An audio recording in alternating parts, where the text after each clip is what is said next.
Hello അസ്സലാമു അലൈക്കും. ഷിൻസിസ് വ്ളോഗിലേക്ക് എല്ലാവർക്കും സ്വാഗതം. എല്ലാവരും സുഖമായിരിക്കുന്നുണ്ടല്ലോ അല്ലേ? അൽഹംദുലില്ലാ, ഞങ്ങളും ഇവിടെ സുഖമായിരിക്കുന്നു കേട്ടോ. ഞാനിന്ന് വന്നിട്ടുള്ളത് ഒരു ഈവനിങ് സ്നാക്സിന്റെ റെസിപ്പി ആയിട്ടാണ്. അപ്പൊ നമ്മൾക്ക് എല്ലാവർക്കും ഒത്തിരി ഇഷ്ടപ്പെടുന്ന ഒരു സ്നാക്സ് തന്നെയാണിത് അല്ലേ? അപ്പൊ ഇലയുടെയാണ്, വാഴയില വെച്ചിട്ടുള്ള അടയാണ് ഉണ്ടാക്കിയെടുക്കുന്നത്. അപ്പൊ അത് ആവിയിൽ വേവിച്ചിട്ടുള്ളതല്ല, നല്ലോണം മൊരിഞ്ഞിട്ടുള്ള ഒരു ഇലയുടെയാണ് കേട്ടോ. ആട്ടമാവ് വെച്ചിട്ടുള്ള ഒരു അടയാണ് ഉണ്ടാക്കുന്നത്. അപ്പോൾ നമ്മൾ ആവിയിൽ വേവിക്കുന്നത് പോലെയല്ല, ഇങ്ങനെ ഉണ്ടാക്കിയെടുക്കുമ്പോൾ അടിപൊളി ടേസ്റ്റ് ആണ് കേട്ടോ. അപ്പോൾ നല്ല മൊരിഞ്ഞിട്ടുള്ളൊരു ഇലയുടെയാണ്. എങ്ങനെ നമുക്ക് ഉണ്ടാക്കുന്നത് നോക്കിയാലോ? അപ്പോൾ അതിന് വേണ്ടിയിട്ടുള്ളത് ആട്ടപ്പൊടി ഞാൻ എടുത്തിട്ടുണ്ട്. ഞാൻ 3 ഗ്ലാസ് ആട്ടപ്പൊടിയാണ് എടുത്തിട്ടുള്ളത് കേട്ടോ. അപ്പോൾ അതാ ഞാനൊരു ഗ്ലാസ് കാണിക്കാം. ഈ ഒരു ഗ്ലാസ്സിനാണ് ഞാൻ 3 ഗ്ലാസ് ആട്ടപ്പൊടി എടുത്തിട്ടുള്ളത്. അപ്പം നമുക്ക് എത്രത്തോളം വേണം അതിനനുസരിച്ചിട്ടുള്ള പൊടി എടുത്താൽ മതി. അപ്പം ഞാൻ ഒരു ഗ്ലാസ്സിന് 3 ഗ്ലാസ് ആട്ടപ്പൊടി എടുത്തിട്ടുണ്ട്. അപ്പം നമ്മളെ റേഷൻ കടയിൽ നിന്നൊക്കെ കിട്ടുന്ന ആട്ടപ്പൊടി തന്നെയാണ് കേട്ടോ. പിന്നെ ഞാൻ 3 അച്ച് ശർക്കര എടുത്തിട്ടുണ്ടായിരുന്നു. പിന്നെ ഈ ചെറിയ ജീരകം ഒന്ന് വറുത്തിട്ട് പൊടിച്ചെടുത്തത് 1 ടീസ്പൂൺ ഉണ്ട് കേട്ടോ. അപ്പം അത് നല്ലൊരു ഫ്ലേവർ കിട്ടാൻ വേണ്ടിയിട്ടാണ്. നമുക്ക് അടയിൽ ഏലക്കപ്പൊടിയല്ല, നമുക്ക് എന്താ പറയുക, ചുക്കുപൊടിയും അതുപോലെ ചെറിയ ജീരകത്തിൻ്റെ പൊടിയാണ് വേണ്ടത്. അപ്പം നല്ലൊരു ഫ്ലേവറൊക്കെ തരും കേട്ടോ. 3 അച്ച് ശർക്കരയാണ് ഞാൻ എടുത്തിട്ടുള്ളത്. അത് നല്ലോണം മധുരം ഉണ്ടായിരുന്നു കേട്ടോ, നല്ലോണം മധുരം ഉണ്ട്. അപ്പോൾ ഒരു തേങ്ങയാണ്, ഒരു ചെറിയൊരു തേങ്ങയാണ് കേട്ടോ. അപ്പോൾ അത് ഞാനത് പൊടിച്ചെടുത്തതാണ്. പിന്നെ ഈ ശർക്കരയുടെ കാര്യം പറയുകയാണെങ്കിൽ ഇവിടെ അട ഉണ്ടാക്കുമ്പോൾ നല്ലോണം മധുരം വേണം കേട്ടോ കുട്ടികൾക്ക്. അപ്പോൾ അതുകൊണ്ടാണ് ഞാൻ 3 അച്ച് എടുത്തത്. അത് നല്ലോണം മധുരം ഉണ്ട്. അപ്പോൾ നിങ്ങൾക്ക് മധുരം ഇഷ്ടമില്ലാത്തവരാണെങ്കിൽ 3 അച്ച് ശർക്കര ഒന്നും എടുക്കേണ്ട ആവശ്യമില്ല. ഒരു 2 അച്ചോ ഒരച്ചും അതുപോലെ ഒരു പകുതി എടുത്താൽ മതി. അപ്പം അതൊന്ന് ഞാനൊരു കവറിൽ വെച്ചിട്ട് നല്ലോണം ഒന്ന് ഇടികല്ല് വെച്ചിട്ട് ഒന്ന് ഇടിച്ചെടുത്തതാണ് കേട്ടോ. അപ്പം എന്താണെന്ന് വെച്ചാൽ നമുക്ക് പെട്ടെന്ന് മെൽറ്റായിട്ട് കിട്ടാൻ വേണ്ടിയിട്ടാണ്. അപ്പം തേങ്ങ കുറച്ച് കൂടുതലുണ്ട്, ചെറിയൊരു തേങ്ങയാണ്. അപ്പം അതൊന്ന് പൊടിച്ച കാരണമാണ് കുറച്ച് കുറവായിട്ട് തോന്നുന്നത്. അപ്പം ഞാനിത് നമുക്ക് ശർക്കര ഒന്ന് മെൽറ്റാക്കി എടുക്കാം. അപ്പോൾ നല്ലോണം തിളപ്പിക്കുന്നതിൻ്റെ മുന്നേ തന്നെ നമുക്കിത് അരിച്ചെടുക്കണം. അപ്പം അതിന് വേണ്ടിയിട്ട് ആദ്യം നമുക്കിതൊന്ന് മെൽറ്റാവുന്നത് വരെ ഒന്ന് വെച്ചു കൊടുക്കാം. അപ്പം ഇങ്ങനെ പൊടിച്ചിട്ട് നമ്മൾ മെൽറ്റാക്കാൻ വെച്ചിട്ടുണ്ടെങ്കിൽ പെട്ടെന്ന് തന്നെ അത് അരിഞ്ഞു കിട്ടും കേട്ടോ. അപ്പോൾ ഒരു ഗ്ലാസ് വെള്ളം ഒഴിച്ച് കൊടുത്തിട്ടുണ്ട്. അപ്പോൾ ഇനി ഇതൊന്ന് തിളച്ച് വരണ്ട, ഒന്ന് മെൽറ്റായിട്ട് കിട്ടിയാൽ മതി. ഒരുപാട് കട്ടിയായി പോകുമ്പോഴത്തേക്കും നമുക്കിതൊന്ന് അരിച്ചെടുക്കണം. അപ്പം അതിന് വേണ്ടിയിട്ടാണ് കേട്ടോ. അപ്പം ആ സ്പൂൺ വെച്ചിട്ട് ഇതാ നല്ലോണം ഒന്ന് ജസ്റ്റ് ഒന്ന് ഇളക്കി കൊടുത്തിട്ടുണ്ട്. ഇപ്പോൾ നമ്മുടെ ശർക്കര ഒന്ന് മെൽറ്റായി വന്നിട്ടുണ്ട്, നല്ല തിളച്ച് വന്നിട്ടില്ല. അപ്പോഴത്തേക്കും ഞാനിത് ഓഫാക്കിയിട്ട് നമുക്കിത് ഒന്ന് അരിച്ച് മാറ്റാം. അപ്പം ഇതിൽ നല്ലോണം കച്ചറ ഉണ്ട് കേട്ടോ. അപ്പോൾ കാണുമ്പോൾ നല്ല ശർക്കര തന്നെയായിരുന്നു. അപ്പോൾ നമുക്ക് ചില ശർക്കരയിൽ നല്ലോണം ഉണ്ടാവും കേട്ടോ. ഇതിൻ്റെ അഴുക്ക് നല്ലോണം ഉണ്ടാവും. കണ്ടോ, ഇതിൽ നല്ലോണം ഉണ്ട് കേട്ടോ, പുഴി പോലെ കണ്ടോ. അപ്പോൾ അതൊന്ന് അരിച്ചിട്ട് മാറ്റിയിട്ട് പിന്നെ ഞാൻ ആ ഒരു ചീനച്ചട്ടി തന്നെ കഴുകിയിട്ട് അതിലേക്ക് വീണ്ടും ഞാൻ ഈ ശർക്കര പാനി ഒഴിച്ചു കൊടുക്കുകയാണ്. അപ്പം ഞാൻ നമ്മൾ തേങ്ങ ശർക്കരയിൽ ഇട്ടിട്ട് ജസ്റ്റ് ഒന്ന് വിളയിച്ചെടുക്കുമല്ലോ, അങ്ങനെയല്ല ചെയ്യണത് കേട്ടോ. ഒന്ന് ജസ്റ്റ് ഒന്ന് അത് മുറുക്കി എടുക്കുന്നുണ്ട് കേട്ടോ. നമ്മൾ കോരി ഇട്ടാൽ ചാടില്ല, ആ രീതിക്കുള്ളൊന്ന് മുറുക്കി എടുക്കുന്നുണ്ട്. അങ്ങനെ ഉണ്ടാക്കുമ്പോൾ നല്ല ടേസ്റ്റാണ് അട കഴിക്കുമ്പോൾ കേട്ടോ. അപ്പോൾ അതാ ശർക്കര നല്ലോണം തിളച്ചിട്ടുണ്ട്. നല്ലോണം തിളച്ചിട്ട് ഒരു നൂൽപ്പരുവൊന്നും ആയി കിട്ടരുത് കേട്ടോ. തിളച്ചാൽ മതി. നല്ലോണം തിളച്ച ശേഷം തന്നെ നമുക്കതിലേക്ക് തേങ്ങ ചേർത്ത് കൊടുക്കാം. ഒരു നൂൽപ്പരുവ് ആയതിൻ്റെ ശേഷം തേങ്ങ ചേർത്ത് കൊടുക്കുമ്പോൾ തേങ്ങ നല്ലോണം നമുക്ക് ഇങ്ങനെ വിളയിച്ചെടുക്കാൻ കിട്ടൂല. അപ്പോൾ ഞാൻ ആ തേങ്ങ മൊത്തം ഇതിലേക്ക് ചേർത്ത് കൊടുക്കുകയാണ്. ഇനി ഇത് നല്ലോണം ഒന്ന് നമുക്ക് മിക്സ് ചെയ്ത് കൊടുത്തിട്ട് ഇതൊന്ന് വറ്റിച്ചെടുക്കണം. നമുക്ക് തേങ്ങയും ഈ ശർക്കര പാനിയൊക്കെ ഒന്ന് വറ്റി കിട്ടണം കേട്ടോ. അപ്പോൾ ഇളക്കി കൊടുക്കണം, അല്ലെങ്കിൽ അടി പിടിക്കും. കണ്ടോ, അപ്പോൾ ആ ശർക്കര പാനിയൊക്കെ വറ്റിയിട്ട് ഈ ഒരു പരുവത്തിലായ സമയത്ത് നമുക്ക് ആ ജീരകത്തിൻ്റെ പൊടി ചേർത്ത് കൊടുക്കുക കേട്ടോ. അപ്പോൾ ഈ ജീരകത്തിൻ്റെ ആ ഒരു സ്മെല്ലും അതുപോലെ തേങ്ങയും ശർക്കരയും ഈ ജീരകം പൊടിച്ചതും കൂടി നല്ലൊരു സ്മെല്ലാണ് കേട്ടോ ഇവിടെ. ഇത് നമുക്ക് അട കഴിക്കുമ്പോഴും അടിപൊളിയായിട്ടുള്ളൊരു സ്മെല്ല്, നല്ലൊരു ഫ്ലേവർ കിട്ടും കേട്ടോ. അപ്പോൾ ജീരകത്തിൻ്റെ പൊടി ചുക്കുപൊടി ഉണ്ടെങ്കിൽ അതും കൂടെ ലേശം ചേർത്താൽ സൂപ്പർ ആയിരിക്കും കേട്ടോ. അപ്പം ഞാൻ അതില്ലാച്ചെങ്കിലും ഇതുപോലെ ചെറിയ ജീരകം പൊടിച്ചിട്ട് ചേർത്ത് കൊടുക്കുക. അപ്പോൾ അതും കൂടി ചേർത്തിട്ട് അത് ഞാൻ പെട്ടെന്ന് ഓഫാക്കിയിട്ട് നല്ലോണം ഒന്ന് മിക്സ് ചെയ്ത ശേഷം ഇതൊരു പാത്രത്തിലേക്ക് മാറ്റി കൊടുത്തിട്ടുണ്ട്.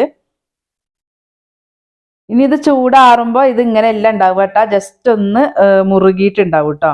അപ്പോൾ ഇനി അതവിടെ മാറ്റി വെച്ചിട്ടുണ്ട്, ചൂടാറട്ടെ. അപ്പോൾ ഇനി നമുക്ക് ഇതിലേക്ക് വേണ്ടിയിട്ടുള്ള ഈ മാവ് ഒന്ന് കുഴച്ചെടുക്കാം. അപ്പോൾ ഞാൻ നേരത്തെ മാറ്റി വെച്ചിട്ടുള്ള ഉപ്പുണ്ടല്ലോ, ഉപ്പ് ചേർത്ത് കൊടുത്തിട്ട് ജസ്റ്റ് ഞാൻ തവി വെച്ചിട്ട് ഒന്ന് ചട്ടുക വെച്ചിട്ട് ഒന്ന് ഇളക്കി കൊടുക്കുന്നുണ്ട് കേട്ടോ. പിന്നെ കുറേശ്ശെ വെള്ളം ഒഴിച്ചിട്ട് നമുക്കിത് മിക്സ് ചെയ്തെടുക്കാം. അപ്പോൾ ഞാൻ ചപ്പാത്തിക്കായാലും പൂരിക്കായാലും അതുപോലെ അട ഉണ്ടാക്കാനാണ് എന്താണെങ്കിലും നമ്മൾ പൊടി കുഴക്കുന്ന സമയത്ത് ഫസ്റ്റ് ടൈം ഞാൻ ഇതുപോലെ സ്പൂൺ എന്തെങ്കിലും വെച്ചിട്ട് മിക്സ് ചെയ്ത് കൊടുക്കുള്ളൂ കേട്ടോ. എന്നിട്ട് ലാസ്റ്റ് പിന്നെ കൈ വെച്ചിട്ട് കുഴക്കുള്ളൂ. അപ്പോൾ അതാ നമുക്ക് ആവശ്യത്തിനുള്ള വെള്ളം ഒഴിച്ച് കൊടുത്തിട്ട് ഇതാ നല്ലോണം പൊടി മിക്സ് ആക്കി എടുത്തിട്ടുണ്ട്. പിന്നെ ചപ്പാത്തി മാവ് പോലെയല്ല, അതിലും വെള്ളം കൂടിയിട്ടുള്ള ഒരു പരുവാണ് വേണ്ടത് കേട്ടോ. കൈ ഉണ്ടാകും നമ്മൾ കൈ വെച്ച് കൊടുക്കുമ്പോൾ തന്നെ നല്ലോണം ഇങ്ങനെ ആയി കിട്ടണം കേട്ടോ. അപ്പോൾ ചപ്പാത്തി മാവിൻ്റെ പരുവത്തിലല്ല, ചപ്പാത്തി മാവിൽ വെള്ളം കൂടിയാൽ ഉണ്ടാവില്ലേ, അപ്പോൾ അതുപോലെ വേണം കേട്ടോ.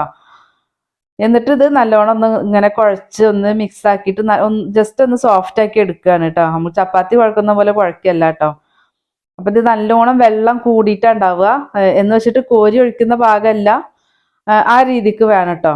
മാവ് നമ്മൾ കൈകൊണ്ട് വാരി എടുക്കുമ്പോൾ നമ്മളെ കയ്യിലൊക്കെ പറ്റി പിടിക്കുന്ന രീതിയിൽ വെള്ളം കൂടുതലാവണം അതിൽ. എന്നാലാണ് നമുക്ക് നല്ല തിന്നായിട്ട് പരത്തി എടുത്തിട്ട് നല്ല സൂപ്പറായിട്ട് ഉണ്ടാക്കി എടുക്കാൻ പറ്റുള്ളൂ കേട്ടോ. അപ്പോൾ ഒരു വാഴയില വെച്ച് കൊടുത്തിട്ടുണ്ട്. വാഴയില വാട്ടിയിട്ടൊന്നുമില്ല. അതിലിപ്പോൾ ഞാൻ തടവി കൊടുക്കുന്നത് വെളിച്ചെണ്ണയാണ്. വെളിച്ചെണ്ണ തന്നെ എടുക്കാൻ വേണ്ടി ശ്രമിക്കണം കേട്ടോ. കാരണം ഈ ഒരു വെളിച്ചെണ്ണയുടെയും അതുപോലെ വാഴയിലയുടെയും ഒരു ഫ്ലേവർ ഉണ്ടല്ലോ, അടിപൊളിയാണ് കേട്ടോ നമ്മൾ കഴിക്കുമ്പോൾ. അപ്പം ഇനി ഒരു പാത്രത്തിൽ കുറച്ച് നല്ല വെള്ളം വെച്ചിട്ടുണ്ട്. അതിൽ കൈയൊന്ന് മുക്കിയ ശേഷം നമുക്ക് ഈ മാവ് എടുത്താൽ മതി. അതെല്ലാം എന്നുണ്ടെങ്കിൽ മാവ് നല്ലോണം കയ്യിലൊട്ടി പിടിക്കും. കാരണം വെള്ളം കൂടുതൽ പോലല്ലേ ഉണ്ടാവുക. പിന്നെ നമ്മൾ ഇതിങ്ങനെ പരത്തി കൊടുക്കൂലോ, പരത്തി കൊടുക്കുമ്പോഴും ഇടയ്ക്കിടയ്ക്ക് നമുക്ക് ഈ വെള്ളത്തിൽ ഒന്ന് ഡിപ്പ് ചെയ്തിട്ട് പരത്തി കൊടുക്കണം കേട്ടോ. എന്നാലേ നമുക്ക് തിന്നാക്കി കിട്ടുള്ളൂ. അപ്പം ജസ്റ്റ് ഒരു കുഞ്ഞു ഉരുള വെച്ച് കൊടുത്താൽ മതി. അഥവാ നിങ്ങൾ ഇനി പരത്തിയിട്ട് ഇവിടെ ഒക്കെ തിന്നാക്കി വന്നിട്ട് ഇങ്ങനെ പരത്തി പോകുമ്പോൾ ലാസ്റ്റ് അവിടെ കുറച്ച് കട്ടി തോന്നുന്നുണ്ടെങ്കിൽ അത് ജസ്റ്റ് അതിൽ എടുത്തിട്ട് നമുക്ക് ആ മാവിലേക്ക് ഇട്ട് കൊടുത്താൽ മതി. കാരണം അത് അവിടെ തന്നെ വെച്ചിട്ട് അഡ്ജസ്റ്റ് ചെയ്യരുത് കേട്ടോ. അങ്ങനെ ആകുമ്പോൾ നമുക്ക് ഈ അട കഴിക്കുമ്പോൾ ഒരു രസം ഉണ്ടാവില്ല. നമുക്ക് പൊടിയാണ് കൂടുതൽ ഉണ്ടാവുക. നല്ല കട്ടിയുള്ള ഒരു അടയിട്ട് കിട്ടും. അപ്പോൾ പിന്നെ ഇതാ നമ്മുടെ കണ്ട ഇങ്ങനെ കോരി നമ്മൾ സ്പൂൺ വെച്ച് കോരിയിട്ട് കൊടുക്കുമ്പോൾ ഇങ്ങനെ ചാടൂല. കാരണം അതൊന്നും കൂടെ മുറുകി വന്നിട്ടുണ്ട് കേട്ടോ. അപ്പോൾ ഇനി നമ്മളത് കൈ വെച്ചിട്ട് തന്നെ ഇപ്പോൾ ഒരു ലേശം കയ്യിൽ എടുക്കുക, എന്നിട്ട് അത് വിരൽ വെച്ചിട്ട് ജസ്റ്റ് ഇങ്ങനെ ഒന്നിങ്ങനെ പരത്തിയിട്ട് അങ്ങനെ എന്നിട്ട് അത് നമ്മൾ ഈ അടയിൽ വെച്ച് കൊടുക്കുക. അങ്ങനെയാണ് കേട്ടോ ചെയ്യേണ്ടത്. അപ്പം നിങ്ങൾക്ക് ഇങ്ങനെ വേണ്ടാന്നുണ്ടെങ്കിൽ അങ്ങനെ ഉണ്ടാക്കിയെടുക്കാം. പക്ഷെ ഒരു തവണ ഇങ്ങനെ ഒന്ന് ഉണ്ടാക്കിയിട്ട് കഴിച്ച് നോക്കണം കേട്ടോ. കാരണം നല്ല ടേസ്റ്റാണ്. നമ്മൾ കുറച്ച് ടൈറ്റ് ആക്കിയിട്ടാണ് ഇതിൻ്റെ ഈ ഒരു തേങ്ങയും ശർക്കരയൊക്കെ ഉണ്ടാക്കിയെടുത്തിട്ടുള്ളത്. അപ്പോൾ നമുക്ക് ഈ അട കഴിക്കുമ്പോഴും അതിൻ്റെ ഒരു വ്യത്യാസം മനസ്സിലാവും. അപ്പോൾ അതുപോലെ നമുക്ക് അട ഉണ്ടാക്കുമ്പോൾ ഒരു ഭാഗത്ത് മാത്രമേ വെച്ച് കൊടുക്കാവുള്ളൂ. കണ്ട നമ്മൾ ഇതിങ്ങോട്ട് മടക്കി കൊടുക്കുമ്പോൾ ആ രണ്ട് ഭാഗം കൂടി ഒരു ഭാഗത്ത് വരുന്നതല്ലേ. അപ്പോൾ അവിടെ മാത്രം മതി തേങ്ങയും ശർക്കരയും ഒക്കെ. കാരണം ഒത്തിരി ഓവറായിട്ട് പോകും മധുരം കേട്ടോ. പിന്നെ ഈ ഭാഗങ്ങൾ അരികു മൊത്തം ഇങ്ങനെ ഒന്ന് പ്രസ് ചെയ്ത് കൊടുക്കുക. കാരണം നമുക്ക് അത് വിട്ട് നിൽക്കരുത്, നമുക്ക് ചുട്ടെടുക്കുമ്പോൾ ബുദ്ധിമുട്ടാകും. അപ്പം ഇനി ഞാൻ അടുത്തും കൂടെ ഒന്ന് പരത്തിയെടുക്കുകയാണ്. അപ്പോൾ വളരെ തിന്നായിട്ട് പരത്തിയെടുക്കുക, എന്നാലാണ് നമുക്ക് അട കഴിക്കുമ്പോൾ ടേസ്റ്റ് ഉണ്ടാവുള്ളൂ കേട്ടോ. അപ്പോൾ ഇതാ വെളിച്ചെണ്ണയൊക്കെ ഒന്ന് തടവി കൊടുത്തിട്ട് നമുക്ക് ഇതൊന്ന് പരത്തിയെടുക്കാം. അപ്പോൾ ഈ വെള്ളം തൊട്ടിട്ട് പരത്തി കൊടുക്കുമ്പോഴാണ് നമുക്ക് പെട്ടെന്ന് ചെയ്തെടുക്കാൻ പറ്റുള്ളൂ കേട്ടോ. അതല്ലെങ്കിൽ കയ്യിൽ കൂടെ ഒക്കെ ഒട്ടിപ്പിടിച്ച് പോരും. നല്ലോണം നടുക്കിൽക്കും നമുക്ക് ഒരു ബാറ്റർ ഈ ഒരു ഫില്ലിങ് വെച്ച് കൊടുക്കരുത് കേട്ടോ. അതുപോലെ ആ ഫില്ലിങ് വെച്ച ഭാഗത്ത് ഒത്തിരി അങ്ങോട്ട് പ്രസ് ചെയ്ത് കൊടുക്കരുത്. ഈ ഒരു ഭാഗം ഒത്തിരി പ്രസ് ചെയ്ത് കൊടുക്കരുത് കേട്ടോ. അരികൊക്കെ ചെയ്ത് കൊടുക്കുക. പിന്നെ നമ്മൾ ക്ലോസ് ചെയ്ത സമയത്ത് ജസ്റ്റ് കൈ വെച്ചിട്ടൊന്ന് അമർത്തി കൊടുക്കുന്നില്ലേ, അത് മതി. പിന്നെ ഇതാ ബാക്കിയും കൂടെ ഞാനൊന്ന് പരത്തി എടുക്കട്ടെ കേട്ടോ. ഇത് മാവ് കട്ടി ഉണ്ടെങ്കിൽ ഇത്രയും തിന്നായിട്ട് നമുക്ക് കിട്ടൂല കേട്ടോ. അപ്പൊ കുറച്ച് മാവ് കുറച്ച് കട്ടിയായിട്ടാണ് ഉണ്ടാവുക. അപ്പൊ മാവ് ഒന്ന് ലൂസിൽ തന്നെ കുഴച്ചെടുക്കുക കേട്ടോ.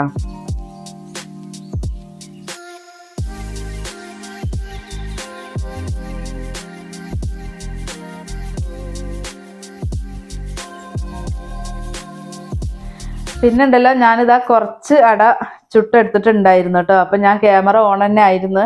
ഞാൻ ഓൺ ആക്കിയിട്ടാണ് കേട്ടോ ഞാൻ അത് അട ചുടാൻ വേണ്ടി നിന്നത്. അപ്പം ഇനി കുറച്ച് ഇത്രയും ഉണ്ടാക്കി എടുത്തു കഴിഞ്ഞപ്പോൾ ക്യാമറ ഓഫ് ആക്കാന്ന് വിചാരിച്ചിട്ട് ഫോണിൻ്റെ അടുത്ത് പോയപ്പോഴാണ് സംഭവം മനസ്സിലായത് കേട്ടോ. ക്യാമറയുടെ വീഡിയോ ഓഫായിട്ടാണ് കിടക്കുന്നത്. അപ്പം എൻ്റെ ഫോണ് ചിലപ്പോൾ അങ്ങനെ ഉണ്ടാവാറുണ്ട്. പക്ഷെ ഇടയ്ക്കൊക്കെ ഞാൻ അത് ഓഫാകുമ്പോൾ നമുക്കൊരു ശബ്ദം കേൾക്കാറുണ്ട്. ഇത് ഞാൻ ഒന്നും അറിഞ്ഞിട്ടില്ല. ഇപ്പം ഞാൻ ലാസ്റ്റ് ഉണ്ടാക്കുകയാണ് കേട്ടോ. ഈ 2-3 ലാസ്റ്റ് ആയപ്പോഴാണ് ഇത് ഓഫാക്കാൻ വേണ്ടി പോയപ്പോഴാണ് ക്യാമറ ഓഫ് ആണല്ലോ എന്നുള്ളത് അറിഞ്ഞത് കേട്ടോ. സോറി. അപ്പം എനിക്ക് ആ ബാക്കിയുള്ളതൊന്നും വീഡിയോയിൽ പെട്ടിട്ടില്ല. ഞാൻ ഗാലറി പോയി ചെക്ക് ചെയ്ത് നോക്കിയപ്പോൾ അതൊന്നും വീഡിയോ കിട്ടിയിട്ടില്ല. അപ്പം ഞാൻ എന്നാൽ ബാക്കിയുള്ളത് കാണിക്കുകയാണ് കേട്ടോ. അപ്പോൾ നമ്മൾ ഇല കൊടുക്കനെയാണ് നമ്മൾ ഈ പാനിൽ വെച്ച് കൊടുക്കുക കേട്ടോ. ഇല കൊടുക്കനെ വെച്ച് കൊടുത്തിട്ട് നല്ലോണം ഒന്ന് കുക്കായതിന് ശേഷം നമുക്ക് ഇല മാറ്റി കൊടുത്തിട്ട് പിന്നെ അതാ ഇതുപോലെ നമുക്ക് തിരിച്ചും മറിച്ചും ഇട്ട് കൊടുക്കുക. അതുപോലെ ഗ്യാസ് എപ്പോഴും ശ്രദ്ധിക്കുക, ഓവറായിട്ട് കുറേ ടൈം ഫുള്ളിൽ ഇട്ട് കൊടുക്കരുത് കേട്ടോ. നമ്മൾ കുറച്ചിട്ടും കൂട്ടിയിട്ടും അങ്ങനെ വേണം ഇട്ട് കൊടുക്കാൻ. എന്നിട്ട് ഇതാ ഇതുപോലെ നല്ല മൊരിഞ്ഞ് വരണം കേട്ടോ.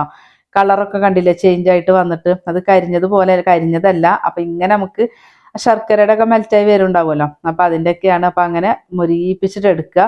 ഇതിൻ്റെ അരികും എല്ലാം നല്ലോണം അങ്ങോട്ടും ഇങ്ങോട്ടും തിരിച്ചിട്ടിട്ട് പ്രസ് ചെയ്തിട്ട് മൊരിയിപ്പിച്ചെടുക്കണം കേട്ടോ. അപ്പം ഇനിതാ ഞാൻ അടുത്തത് ഇടുന്ന് കാണിക്കാം. ഇത് ലാസ്റ്റിക്കാണ് കേട്ടോ, ഇനി ഒരെണ്ണം കൂടെ ഉള്ളൂ. പിന്നെ നമ്മൾ ഈ ഒരു പാനിൽ വെച്ചുകൊടുക്കുന്ന സമയത്ത് കണ്ടോ, ഇത് സെൻറ്റർ ഭാഗം വരുന്ന കട്ടിയുള്ള ഭാഗം വരുന്നുണ്ടല്ലോ, ആ ഒരു ഭാഗം സെൻറ്ററിലേക്ക് ആക്കിയിട്ട് വെച്ചു കൊടുക്കുക. ഇതിൻ്റെ വക്ക് പുറത്തേക്ക് അങ്ങനെ ആക്കി വെക്കണം കേട്ടോ. അങ്ങനെ ആകുമ്പോൾ എന്താ പറയുക, നമ്മളെ ഗ്യാസിൻ്റെ കൂടുതൽ തീ ഈ നടുക്കിലേക്കല്ല കിട്ടുക, അപ്പോൾ അവിടെ വേഗം നമുക്ക് കുക്കായി കിട്ടും. അതെല്ലാം എന്നുണ്ടെങ്കിൽ ഇപ്പുറത്തേക്ക് ആകുമ്പോൾ പെട്ടെന്ന് കുക്കായിട്ട് കിട്ടൂല, അതാണ് കേട്ടോ. അപ്പൊ നമുക്ക് ആ ഇലയിൽ ഇരുന്നിട്ട് തന്നെ അത് ഒന്ന് ആയതിന്റെ ശേഷമാണ് ഇല ഉരിഞ്ഞ് മാറ്റിയത് കേട്ടോ. അത് മാറ്റിയതിന്റെ ശേഷം ഇതതുപോലെ സാവധാനം തിരിച്ചു മറിച്ച് ഇട്ടിട്ട് നമുക്ക് ഇത് നല്ലോണം മൊരിച്ചെടുക്കുക. അപ്പൊ ഈ നമുക്ക് ഈ ചട്ടുകം വെച്ചിട്ട് നല്ലോണം പ്രസ് ചെയ്ത് കൊടുക്കണം കേട്ടോ. എല്ലാ ഭാഗവും ആ പാനിൽ തട്ടാൻ വേണ്ടിയിട്ടാണ്. പ്രസ് ചെയ്തിട്ട് അങ്ങനെ മൊരിപ്പിച്ചെടുക്കണം കേട്ടോ. അപ്പൊ അതും ആയിട്ടുണ്ട്. പെട്ടെന്ന് ചെയ്തെടുക്കാൻ പറ്റും എന്നൊന്നും ഞാൻ പറയുന്നില്ല, പക്ഷെ ഒന്ന് മെനക്കെട്ടിട്ടുണ്ടെങ്കിൽ നല്ല അടിപൊളിയായിട്ടുള്ള അട തന്നെ നമുക്ക് കഴിക്കാൻ പറ്റും കേട്ടോ. നല്ല മൊരിഞ്ഞിട്ടുള്ള. അപ്പൊ ഇത് ലാസ്റ്റ് ആണ് കേട്ടോ. അതൊക്കെ കഴിഞ്ഞ് പിന്നെ ഞങ്ങൾ ചൂട് കൊടുക്കാൻ തന്നെ അത് കഴിക്കുന്നുണ്ട് കേട്ടോ. ചൂട് കൊടുക്കാനാകുമ്പോഴേ നമുക്ക് ആ മൊരിഞ്ഞിട്ടുള്ള ഒരു ഇതൊക്കെ കിട്ടുള്ളൂ. നമുക്ക് ഈ അട ഉണ്ടാക്കുമ്പോൾ തന്നെ നല്ലൊരു സ്മെല്ലാണ് കേട്ടോ ഇവിടെ. പിന്നെ ഇത്രയും നിങ്ങൾ കഴിക്കുകയോ ചോദിക്കേണ്ട, ഞങ്ങൾ കുറെ ആൾക്കാരുണ്ട് കേട്ടോ. അപ്പൊ ഇത് കഴിച്ചവരൊക്കെ നല്ല അഭിപ്രായം തന്നെയാണ് പറഞ്ഞത് കേട്ടോ. അതുപോലെ ഇത് ഉണ്ടാക്കുമ്പോൾ തന്നെ നല്ലൊരു മണം വന്നല്ലോ, അപ്പൊ അവരൊക്കെ പറയുകയും ചെയ്തിട്ടോ നല്ല സ്മെല്ല് വരുന്നുണ്ട് ഇത്. അപ്പൊ കണ്ടോ, ഞാനിത് പൊട്ടിച്ച് കാണിച്ചു തരുന്നുണ്ട്. കണ്ടോ, ഇതിന്റെ നമുക്ക് ആ ഒരു അത്രയും തിന്നായിട്ട് നമ്മൾ ഈ അട മാവ് പരത്തിയിട്ടുള്ളത് കണ്ടില്ലേ, നല്ലോണം മൊരിഞ്ഞിട്ടുമുണ്ട്. അപ്പൊ ഇത് ചൂടോടുക്കനെ തന്നെ കഴിക്കാവുമ്പോൾ നമുക്ക് ആ മൊരിഞ്ഞതോടുക്കനെ കഴിക്കുമ്പോൾ അടിപൊളിയാണ്. പിന്നെ ശർക്കരയുടെ അളവ് ഞാൻ പറഞ്ഞല്ലോ, 3 അച്ച് ശർക്കര, നല്ലോണം മധുരം ഉണ്ടാവും. അപ്പൊ അതിന് നോക്കിയിട്ട് എടുത്താൽ മതി. പിന്നെ നമ്മുടെ വീഡിയോസ് കാണുന്ന പുതിയതായിട്ടുള്ള കൂട്ടുകാർ പ്ലീസ് ഒന്ന് സബ്സ്ക്രൈബ് ചെയ്തിട്ട് സപ്പോർട്ട് ചെയ്യണേ. വീഡിയോസ് കണ്ടോണ്ടിരിക്കുമ്പോൾ ഒന്ന് ലൈക്ക് അടിക്കാനും മറന്നു പോകരുത് കേട്ടോ. നമ്മുടെ ചാനലിനെ കുറിച്ച്, നമ്മുടെ വീഡിയോസിനെ കുറിച്ചിട്ടുള്ള നിങ്ങളുടെ അഭിപ്രായം കൂടെ ഒന്ന് അറിയിക്കണേ. നിങ്ങൾക്ക് ഇത് കണ്ടിട്ട് ഇഷ്ടമായോ എന്താണെങ്കിലും നിങ്ങളുടെ അഭിപ്രായം ഒന്ന് അറിയിക്കാൻ വേണ്ടി മറന്നു പോകരുത് കേട്ടോ. അപ്പൊ ഇതുപോലെ ഒന്ന് ഉണ്ടാക്കി നോക്കുക. ഇത്രയും തിന്നായിട്ട് ഉണ്ടാക്കി നല്ല മൊരിപ്പിച്ചെടുക്കുമ്പോഴാണ് സൂപ്പർ ടേസ്റ്റ് കേട്ടോ. അപ്പൊ നിങ്ങൾ അട ഉണ്ടാക്കുന്ന സമയത്ത് ജസ്റ്റ് ഇങ്ങനെ ഒന്ന് ട്രൈ ചെയ്ത് നോക്കണേ. കണ്ടോ, ഇതിന്റെ അത് അത്രയും കട്ടിയില്ല കണ്ടോ. ഇങ്ങനെ ആകുമ്പോൾ നമുക്ക് ഒരെണ്ണം കഴിക്കുമ്പോൾ അങ്ങോട്ട് മടുക്കൊന്നുമില്ല കേട്ടോ അങ്ങനെ കഴിക്കുമ്പോൾ. കാരണം മാവ് അത്രയും ഓവറായിട്ട് നമുക്ക് കിട്ടുന്നില്ലല്ലോ. മധുരം കുറച്ചാൽ മതി.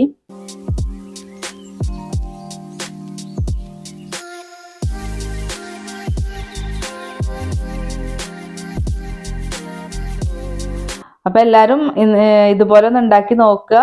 ഇന്നത്തെ റെസിപ്പി നിങ്ങൾക്ക് എല്ലാവർക്കും ഇഷ്ടമായി എന്ന് വിശ്വസിക്കുന്നുണ്ട് കേട്ടോ. അപ്പൊ തീർച്ചയായിട്ടും ഉണ്ടാക്കി നോക്കിയിട്ട് നിങ്ങളുടെ അഭിപ്രായം കൂടെ അറിയിക്കുക കേട്ടോ. നമുക്ക് ഇതിന്റെ കൂടെ കട്ടൻ ചായയാണ് ബെസ്റ്റ് കേട്ടോ. പാൽച്ചായയുടെ കൂടെ അല്ല, കട്ടൻ ചായയുടെ കൂടെ അട കഴിക്കുമ്പോഴാണ് സൂപ്പർ കേട്ടോ. ഇൻഷാ അല്ലാഹ് നമുക്ക് മറ്റൊരു വീഡിയോ ആയിട്ട് വീണ്ടും കാണാം. അസ്സലാമു അലൈക്കും.